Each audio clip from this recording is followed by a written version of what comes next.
Hey friends, welcome back. I've made quite a few videos about Taylor Swift, and I thought what better than to reveal my Taylor Swift stan songs. I think it's really cool to see people's album rankings, stan songs, top songs, that sort of thing. Somebody's top songs and albums really says a lot about them, and because she has such a big catalog and there's so much to choose from, everybody's looks totally different. Now, I have quite a few. To prevent this video from being 13 hours long, I decided I would pick one stan song from each album. These songs are more than just my favorites. These are songs that do something to me like no other. They are songs that just feel good in the body and the soul. They just feel right. They just mean something, and they belong to me in a way. It was so hard to pick one song from each album. So if you want me to break down my stan songs from each album in depth, please leave that in the comments down below. And before we get started, please feel free to like and subscribe if you want to see more videos like this. I love to talk about Taylor Swift, but I also love to talk about and react to a lot of different types of music. If you have any requests based on the stan songs you see in this video, if there's anything you think I might like or things that you think I should listen to, feel free to leave that in the comments down below as well.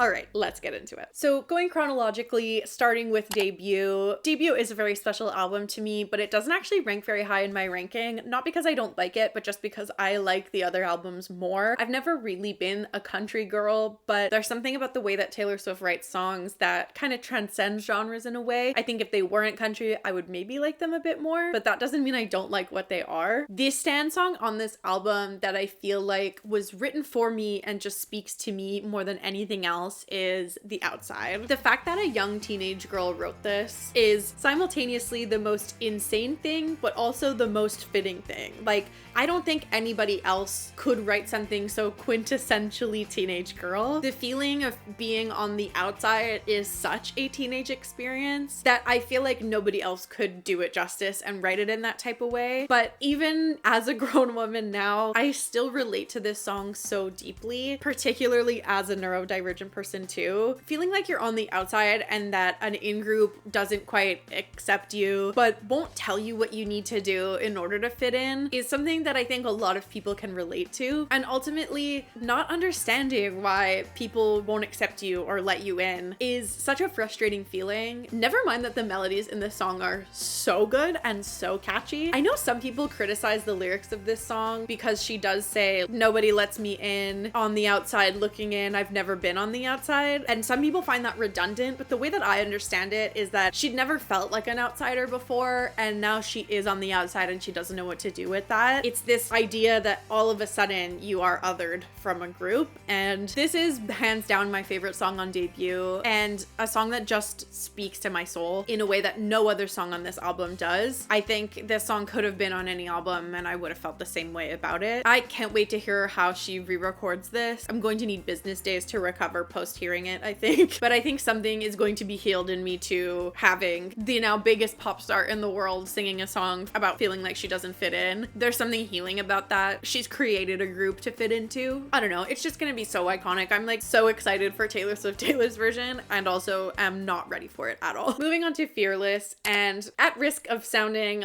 super corny, I genuinely don't know if it gets better than this. It might seem obvious to pick the title track, but it is deeply not obvious at all. Fearless, the song, was not a major single, but has always spoken to me on such a deep level. I remember even when this album came out and I was very much in a I hate country music phase of my life. I was an emo kid in high school and I thought I was cooler than everybody else. Whatever, we all had our teenage thing. I felt like I was better than listening to Taylor Swift, and somehow this song cut through, and I have very specific, vivid memories sitting on the bus and listening to this secretly because I didn't want any of my like metal and emo friends to know that I was listening to a Taylor Swift country song. In hindsight, it's kind of ironic because there is nothing fearless about that experience. But through my teen years and my adult life, this song continues to be inspirational and poignant in ways that I never expected it to be. I think we can all always use the reminder to jump in headfirst, fearless into things. When she played this at the Eras tour, I bawled my eyes out like a baby. Like, I knew I was gonna cry. I knew I was gonna cry at the beginning of the show. I knew that the surprise songs were probably gonna absolutely murder me. I was not ready for Fearless. I'm so grateful that that song was included in the set list. I think celebrating young teenage fearlessness is something that is so essential and feels so important to me in my life now, because I was very much not that teenager. I was very fearful in my teens. I cared a lot about what people thought. I was really afraid of what people were going to say about me, and I needed this voice so badly. So Fearless is my stan song from Fearless, and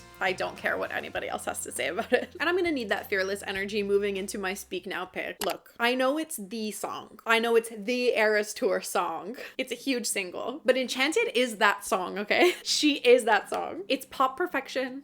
It's a ballad. It's emo. It's about Owl City. Nothing touches this song in my opinion. I have gone through the tracks on Speak Now time and time again, and there are songs that I think are so deeply iconic and I love them so severely, but nothing comes close to Enchanted for me. I know we were all devastated when we realized that Speak Now only had one song on the Eras Tour set list, but I would be lying if I didn't say that I was not stoked that Enchanted was the song that she picked. I'm so happy that she picked it, that I am choosing to move forward in my life believing that she picked it for me. I will always have that moment. I will always have that memory of screaming Enchanted along with all the many thousands of people in that stadium. Enchanted is just such a good song. And there are some deeply offensive songs on Speak Now. There are many songs that I could have picked, and I know a lot of people will have different stan songs that they pick, but Enchanted just really is that girl. It hits different every single time. The soaring vocals actually are making me emotional just thinking about it right now. So we're gonna have to move on because I can't stay. I can't stay in this feeling for too long. Moving on to Red. Where to begin with Red? There are just so many songs, but I actually did not have a hard time at all picking, because this might be the best song she's ever written. And I know they say that a lot about a lot of her songs, but there is no song like Treacherous in her entire discography. I don't think I've ever used the word treacherous in my actual day-to-day life. That is not a word in my vocabulary that I use on a regular basis, outside of talking about this song probably. I have no idea how she wrote an entire song around this word and this feeling and this thought that is perfectly succinct, no less at 21. This is definitely one of her best bridges. It sends me into orbit. Like truly I transcend into the heavens when I listen to the bridge of Treacherous. I don't know, like I genuinely don't know if people are talking about Treacherous the way that I love Treacherous. If you are a Treacherous stan, please make yourself known in the comments, because wow, it's a very particularly special kind of magic in this song. I'm actually sad for anybody that doesn't get it, honestly, because it's so special to me. Like, are we even hearing the same song? Just wow. Treacherous forever. I don't know what more there is to say about it. I stan Treacherous forever. 1989 is a really hard album to pick a song because I do stan the whole album. 1989 is in my top 5 Taylor Swift albums of all time. I love this album so much. But if you had asked me when this album came out if this song would be my stan song, I probably would have said no. It's just cemented itself in the list of one of my favorite songs of all time. And I've mentioned in a previous video that it is one of my favorite track 5s, and that's All You Had to Do Was Stay. I've actually never ranked my track 5s, so let me know in the comments if you'd like to see me rank the track 5s. I'm also really curious to see how things land. I like to claim that this is my favorite track 5, but I don't know for sure if it would end up at number 1, just because there are so many crazy good songs in the track 5 spot. This is not by any stretch her deepest song as far as track 5s go, but there is like an exceptionally particularly strong narcotic in this song. It hits like no other, and I don't even know what it is. I just feel it so deep in my soul. Everything in my body just goes, yep, when this song comes on. I personally recommend, if you're trying to like deeply cement yourself in this song and understand what I'm talking about, you need to be in the car, windows down, driving, blasting, okay? In the summer, maybe, ideally. It's fall now where I live, but if you are in the Southern Hemisphere and you're going into summer, have a moment with All You Had to Do Was Stay. Like I am recommending that for your mental health. This song is immaculate. I will defend it forever. And I don't know what it is. It is really just a special song to me. There is nothing like listening to All You Had to Do Was Stay for a mood booster. Like if I'm in a bad mood and I listen to All You Had to Do Was Stay, like bad mood gone. I'm better. Cured. Depression, we don't know her. Like doctors need to know the power of All You Had to Do Was Stay, because I think prescribing that would fix a lot of problems for a lot of people. Now, my stan song from Rep is actually the song that made me a Swiftie, and that's I Did Something Bad. I was a casual fan until I heard this song. I had many moments before that, you know, like going to people's birthdays and singing 22, sitting in my car, listening to 1989 with a friend when it came out. I had had and shared moments around Taylor Swift before, but I had not thrown myself into the stan of it all until I've like listened to I Did Something Bad one day and was like, I think Taylor Swift is the most offensive artist of all time. This song slapped me across the face and forced me to go up to my husband and be like, have you heard this song? And he was like, yeah, I've heard this song. And I was like, no. Have you heard this song? Because I fear this is the most iconic song that's ever existed. I became a new person in that moment. Like, that is when I fell down the Swiftie rabbit hole. That is when I was like, what rock have I been living under? Again, I was aware of Taylor Swift in the zeitgeist, and her songs had come across, and I had listened to things and liked things. I had never considered this an option, like this, but also like this, like feeling them in my bones and allowing myself to just love Taylor Swift songs. Reputation changed me, and so Reputation will always be an iconic album to me for that reason. But what they say really is true. Like, one day you just hear a song and you're like, she is in my walls. Not to say that I Did Something Bad was like I've never been canceled for doing something bad, but as someone who grew up Catholic, I have a lot of guilt about existing, and this song like was the bad bitch energy I needed to feel empowered to just be like, and what? She was speaking directly to me, and I had no choice but to stan. And that is why I will forever be a Reputation stan. And when those vault tracks come out, oh boy, you just wait. You're never gonna hear the end of me. I'm about to get so annoying. Now, Lover for me was an easy choice, and this may be controversial, but I am not a big Lover stan. The album overall just doesn't hit for me in the way that a lot of her other stuff does, but there are songs on there that I love.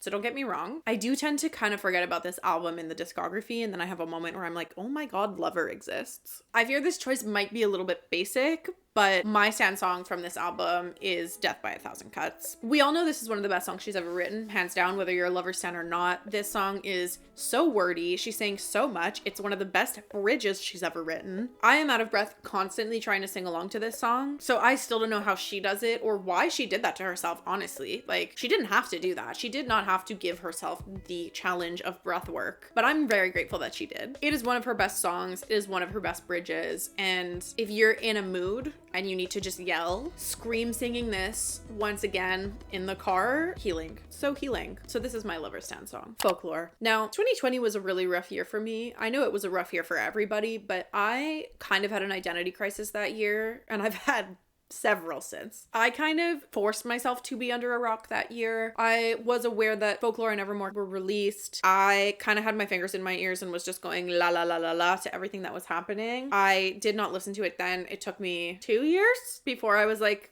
maybe I should. So I kind of hate myself for that, because I was stopping myself from hearing my favorite Taylor Swift song ever written, and that is 7. I've never listed my favorite Taylor Swift songs, and I've never actually like quantifiably said like, I like this more than this, do I like this more than this? But since I heard it, and ever since, 7 has been a song that touches a part of my soul unlike any other song she's ever written. The atmosphere, the storytelling, the nostalgia. This song is so unique in her discography. I'm a Cancer, and if you're an astrology baddie, I'm a Cancer stellium, so do with that what you will. I'm a sad little baby bitch, particularly for songs like this. I love to stew and bathe and marinate in the sad, sickly sweet nostalgia of it all. She wrote this song for me, sorry to everybody else. I don't know what to tell you. This song is so severely underrated. I've heard obviously a few people talking about how they love this song, but like, I don't hear enough people talking about this song. And as someone who has been like shouting from the rooftops her whole life that she wants to run away and live in the woods, the lyric, please picture me in the trees, like really just, oh, it like hurts. I'm gonna need all the 7 stans to check in the comments down below, because we need to build a support group, I think. Now, Evermore was hard to pick a song because Evermore is my favorite Taylor Swift album, but she wrote the love song to end all love songs, and I fear you don't get it, and that's Cowboy Like Me. This is some of her most poetic writing and is so laced in layers and metaphors that there is still so much of an argument about whether this is a love song or a breakup song. It's a love song. Forever is the sweetest con. I have conned you into loving me forever because we were both players, cowboys. I'm never gonna love again because this is it. this is the one. And I just, ugh. It is a soft, dark, warm hug of a song. Like if Bourbon could give you a hug. And Marcus Mumford, like my little millennial heart is just like, yes. I like, as someone who has had moments where I listened to Mumford and Sons and they told me to break up with someone in the past, that having Marcus Mumford on a love song that just feels like so real and pure and good is just so like so full circle. Like what more could you want from a song? Are we even hearing the same song? Like Cowboy Like Me. There were a lot of honorable mentions. I have a lot of stan songs from this album, so I can definitely go into those in another video if you want me to, but I really needed to be talking about Cowboy Like Me because I fear people are not understanding Cowboy Like Me. You're just not getting it. Midnights. Midnights is so special. It's in my top 3, but I fear you're not hearing what she has to say in this song. And that's Dear Reader. This was the song that actually inspired me to make this video. Like I actually just wanted an excuse to talk about Dear Reader. She gives us essential advice, like truly crucial to living advice. And then follows it up with, never take advice from someone who's falling apart, and you should find another guiding light. This girl, she's like, I'm giving you advice for free, but I'm not gonna take it. Are you kidding me? Do you know how deeply relatable that is? As somebody who is like, yap, I will give you all my advice all day long, but la, God forbid I listen to my own voice. I fear I've never related to anything more in my life. Giving people the advice that you are sorely missing, that you're desperately needing yourself and not following. The sounds are immaculate. The vibes are out of control. If you've ever like gardened a little bit and listened to Dear Reader, you will be transported into another plane of existence. Like I actually don't know what to tell you. This song is so layered in healing vibes. She was actually so irresponsible to put this out in the world without a warning on it. Like the first time I heard this song, I actually had to pause it and be like, how dare you? If you don't get this song, like, I don't know, listen to it on repeat until you do. Headphones, I deeply suggest you listening to headphones so that you can just like dissolve into the atmosphere of this song because there's so much happening. Or if you're into a little gardening situation, I recommend doing that. And listening to the song until it becomes part of your DNA. Dear Reader forever. And every so often I'm like, I should listen to Midnights. I haven't listened to Midnights in a while, and I put it on and this song comes on and I'm just like, no, I fear nobody understands this song. I fear like we really need to be talking about this song. I am a Dear Reader stan more than I am a stan of anything else. And I think if I did rank all of my songs, wow, I'm actually afraid to know where that would fall in my like overall ranking of all of her songs, because whew, Dear Reader. Also, as someone who loves to run away physically from a problem, Dear Reader, pull out your map, pick somewhere and just run. Catching strays from a Taylor Swift album will never get old, honestly. Dear Reader, I'm gonna have to stop. We're gonna have to move on. We will have to be moving on to Tortured Poets because I will be talking about this forever otherwise. And I will not be saying anything more coherently. I will just be repeating, are you listening to this? Are you hearing this song? Have you heard this song? Are you listening to Dear Reader? Go listen to Dear Reader. Once you finish this video, go listen to Dear Reader. That's all I have. That's my advice. I decided to split Tortured Poets into the original track listing and the anthology track listing just because there are too many offensive songs and I wanted to be able to pick more than one. So for the original track listing, it is Guilty as Sin. It's going to be Guilty as Sin forever. Guilty as Sin is the song.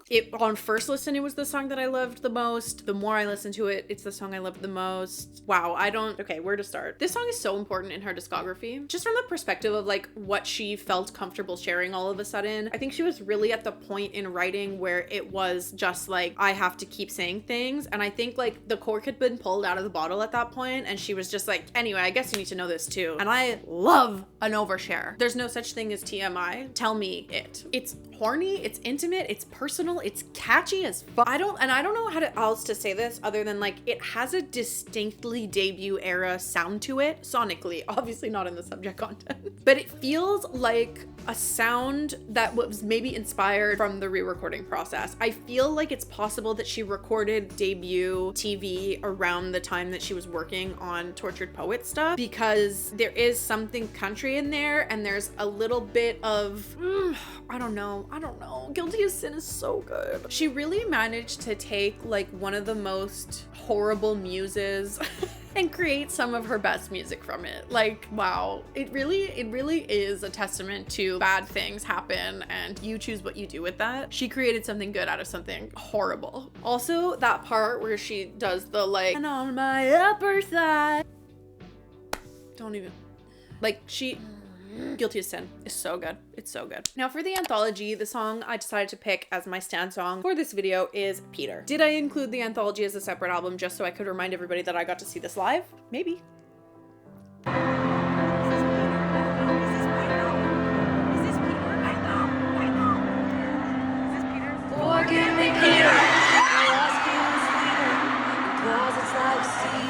we were just kids. Was this something I did? Have I emotionally recovered from that experience? Nope, definitely not. I don't know that I ever will, actually. Where do you even begin with Peter? Unrequited love, acceptance, closure, moving on. Like, this song has everything, and it has such a deep and rich piano sound. This song speaks to my soul in a way that, like, not a lot of other songs do, particularly of the sad songs. But yeah, just reminding everybody that she played Peter at my show and I cried like an idiot. It still doesn't, like, when I say like I was there, I was physically present, and Taylor Swift was also physically present. She was there as well in the same room, my eyeballs and earballs in the same room, not on a live stream. It sounds fake. It sounds fake. It seems fake. But I bought this sweater there, so physical reminders of it actually having happened. No, I feel like I'm lying to you. I feel like I'm lying saying that. I was in the room with Taylor Swift and she played Peter. That's fake. That sounds so fake. Peter is a song. Go stream Peter. Go listen to Peter. After you've listened to Dear Reader 100 times, go listen to Peter. When I originally had the idea to make this video, The Life of a Showgirl had not come out yet. So then I went back to my notes to see like just things I wanted to talk about in this video. I was like, oh my God, I can add Life of a Showgirl. I can pick a Stan song. And while my ranking and my thoughts on this album are still in flux daily because it's still too early, I will be ranking this. You can go check out my video ranking The Life of a Showgirl. And like I said, it's my early ranking and I'm very curious to see how the ranking changes. Despite this currently not being my #1 track on the album, this song won't leave me alone, and that's Honey. I open my eyes and the first thing I hear in my brain is, you can call me honey if you want because I'm the one you want. And I know I'm gonna have a good day, you know? It's so funny because the first time I heard Honey, a little rhyme for you there. The first time I heard Honey, I was like, cute! And you can go see that in my video reacting to the album release. I'm like, that's such a cute, fun song. It's beyond a cute, fun song. It's a song that will not leave me alone. It's a song that's gone deep into my brain tissue and it lives there. And it's really like embedded itself in and amongst everything. And it's ironic that it's become one of my favorites because I feel like it has such succinct Lover energy to it, like Lover album energy. In another life, she could have been on Lover, but it's like that energy plus like new, fresh, bright. It has a jazzy flute. It has one of the sickest drum loops I've ever heard in a Taylor Swift song, or I've ever heard maybe. I love that drum loop. Honey is a song I didn't expect to take over my entire personality the way that it did. Like, honestly, I did not see it coming. This blindsided me. It was just like one morning I woke up and it was like, hey, guess what? The only song that exists, Honey. Here we are. Here we are. Honey is that song. And there are, like I said, a lot of songs I love on this album, but yeah. And a little bonus song, because I couldn't possibly make a video about my Stan songs without talking about Crazier. I go more in depth on my thoughts on the song Crazier in my Taylor Swift, Taylor's version wishlist video, where I list all of my hopeful vault track predictions. I'm desperate for this song as a vault track on Taylor Swift, Taylor's version. I'm sorry, like, this is one of her best songs. It was for the Hannah Montana movie. Like, I love a 3/4 time signature, also known as a waltz time signature. I love a slow guitar moment. I love love. Like, Crazier is such a special song for me. This song like tickles a special part of my brain. I don't even know. It's just perfect. And I really, really hope we get to hear this with her like mature vocals and updated production. Like, I need this to be a vault track so desperately. I love Crazier. And that's why I just have to include it in this video, because like, I know it's not on any album yet, hopefully. And I just love Crazier. Crazier is just such a good song. And the fact that she played this at the Eras tour, like watching that on a Greenie live stream, I was like, oh, so she does know. She does know that this song exists. She's aware of its existence and its presence, and she appreciates it enough to play it. Therefore, it's in her brain, which means it might be in her catalog of re-recordings. But like I said, go check out my debut TV wishlist video. I'm gonna go into that a little bit more too, and you can also hear all of the other songs that I'm hoping to be on that album as well. So there you have it. Those are my Taylor Swift Stan songs, one from every album. Like I said, there are many, many more, but I didn't want this video to be 13 hours long. I desperately needed to just be letting you know a little bit about me and a little bit of how I feel about these songs. Please leave in the comments down below what your Stan songs are. I can't wait to see what everybody's differing songs are, and I can't wait to hear in the upcoming vault tracks what new songs might become Stan songs for me. But thanks so much for watching. Please like and subscribe if you want to see more videos like this, and I will see you all soon. Bye!